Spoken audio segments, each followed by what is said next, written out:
안녕하세요. 영화와 음악에도 저마다 언어가 있습니다. 영화음악 작곡가가 그 영화와 음악을 언어로 풀어내는 에세이를 출간했는데요. 오늘 안은정 박사와 인터뷰 나눠봅니다. 안은정 박사님 안녕하세요. 안녕하십니까.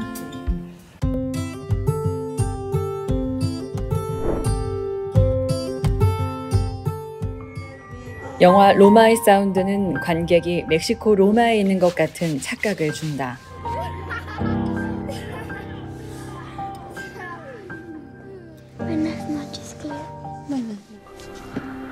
말러의 아다지에토는 현악기들의 중첩된 사운드로 공간을 메우고 그 속에서 자유로운 선율을 그리며 낭만주의의 절정을 보여준다. 서로에 대한 불완전한 믿음이 진실이 된 순간 음악은 낭만을 그려내는 것이다. 실제로 좀 영화와 음악을 아름답게 풀어내실 것 같이 아름다우시네요. 감사합니다. 네, 새로 에세이를 출간하셨는데 어떤 책인지 소개해 주세요. 영화 음악을 굉장히 좋아하시는 분들이 굉장히 많으세요, 사실은. 근데 영화라는 어떤 거대한 틀에 좀 묻혀서 영화 음악이 너무 묻혀 있는 거 아닌가 하는 생각을 항상 갖고 있었는데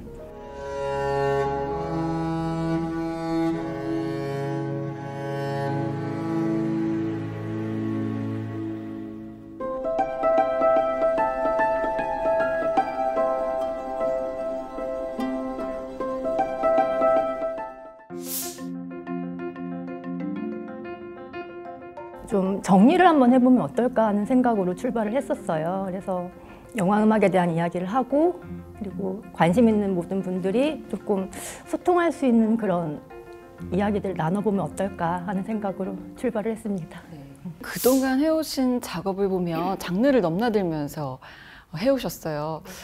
어떤 배경이 있을까요? 저는 이제 제 음악을 하는 그냥 뮤지션을 계속 꿈꿔왔다가 우연한 기회에 이제 영상 음악을 하는 프로젝트를 하게 됐었어요. 그래서 그것을 계기로 이제 전에는 제가 어떤 백지의 상태에서 음악을 제가 하고 싶은 음악을 만드는 것이 저의 어떤 재미였다면 영상 음악을 하고 나니 뭔가 이렇게 미완성된 작품을 제가 완성을 시키는 그런 재미가 또 있더라고요. 여러 장르의 어떤 영상 음악을 자꾸 이렇게 하면서 지금 어떻게 이렇게 책까지 내게 된 것 같습니다. 네.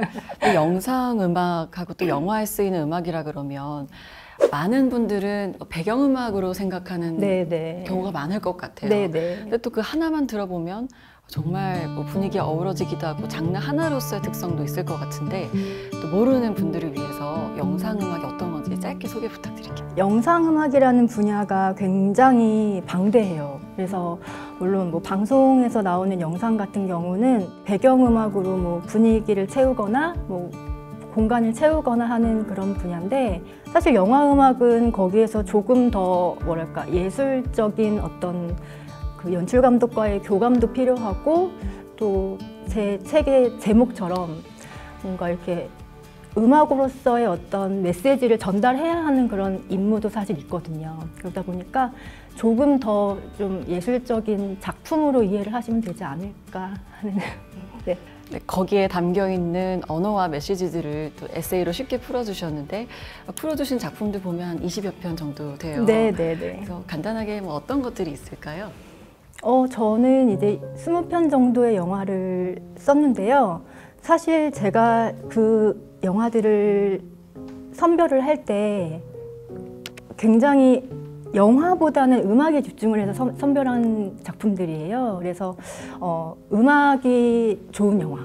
그러니까 사실 영화가 인기가 없더라도 좀 대중적이지 않더라도 음악이 좋거나 아니면 음악으로서 뭔가 이야기를 할 수 있는 것들이 많은 작품들을 이제 선별을 했어요.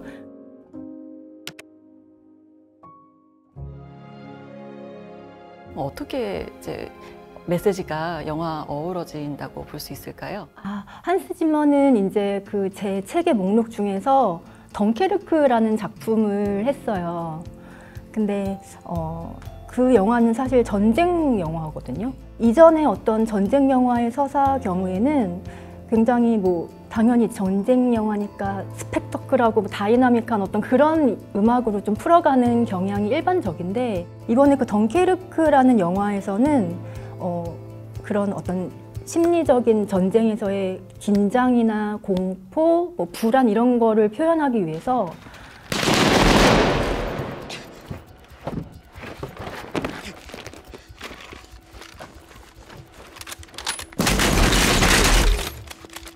심리 음향을 쓴 거예요. 네, 그래서 좀 고차원적이죠. 그래서 그 심리 음향이라는 걸 써서 사람들이 들었을 때 이렇게 더 불안하게 만드는 어떤 음향적인 요소로 음악을 썼었죠. 불안했어요. 네. 그래서 네, 그런 것들을 보면서 아, 대단한 작곡가다. 이제 그런 이야기를 책에 많이 담았습니다. 아, 진짜로 사람의 마음을 네. 같이 그 파도를 탈 수 있게끔 만드는 역할을 하네요. 네. 또 박사님께서 직접 작곡하시고 참여하셨던 것들 중에서도 인상적인 거 하나 소개해 주세요.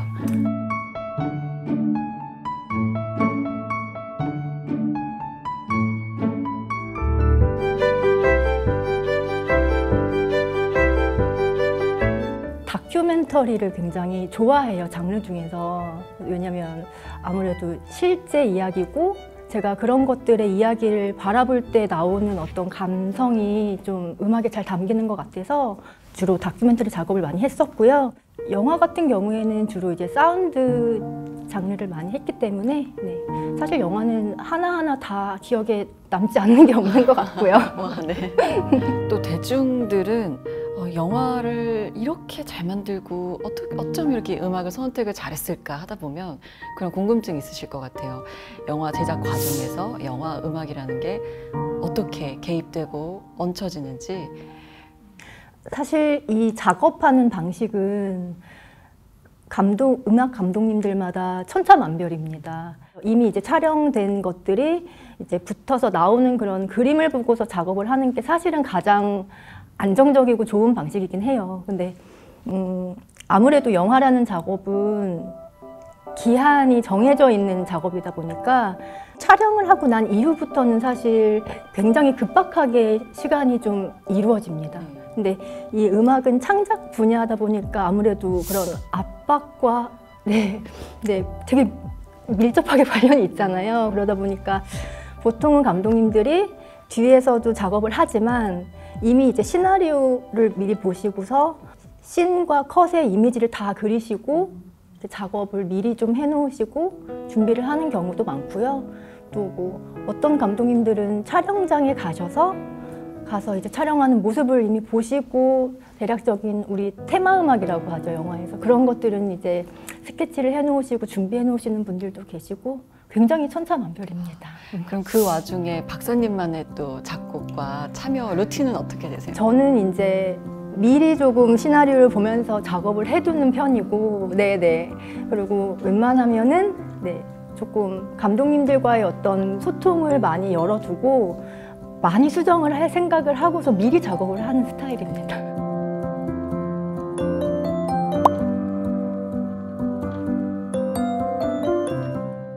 기억나는 에피소드 있을까요?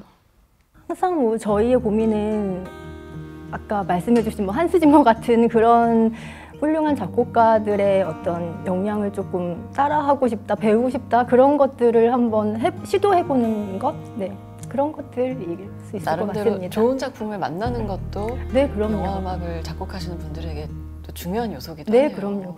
요즘은 새로운 에이전트가 등장했어요. AI가 이제 작곡도 하는 시대가 왔는데 그런 상호적인 이 주관적인 관계는 어떻게 될지 어떻게 내다보세요? 제가 근 몇 년 전부터 한 3, 4년 됐을까요? 그런 AI 인공지능에 관련한 그 작곡하는 프로그램 이런 것들을 정말 많이 봐왔어요. 그리고 제가 한번 실제로 써보기도 하고 그랬는데 정말 놀랄 정도로 퀄리티가 좋은 음악들을 만들더라고요. 사실 머지않아 영상 음악에서 AI의 개입이 이루어질 수도 있겠다라는 생각은 막연히 하고 있습니다. 더군다나 이제 영상음악 같은 경우는 보통 이제 배경음악으로 많이 쓰이는 경우들이 대부분이기 때문에 인공지능의 어떤 작곡으로 대체가 가능한 부분이지만 제가 하고 있는 이런 영화의 분야는 사실 조금 이야기가 다른 것 같아요. 정말 도미솔이라는 단순한 음으로도 어떻게 배치를 하고 어떻게 감독과의 어떤 메시지를 전달할 건지에 인간의 영역이 굉장히 중요한 부분이거든요. 그래서 영화에서는 아직 멀지 않았나라고 그냥 조심스럽게 바라보는 겁니다. 네. 네, 끝으로 이번에 새로 에세이 출간하셨는데 읽으실 독자들에게도 한마디 부탁드립니다.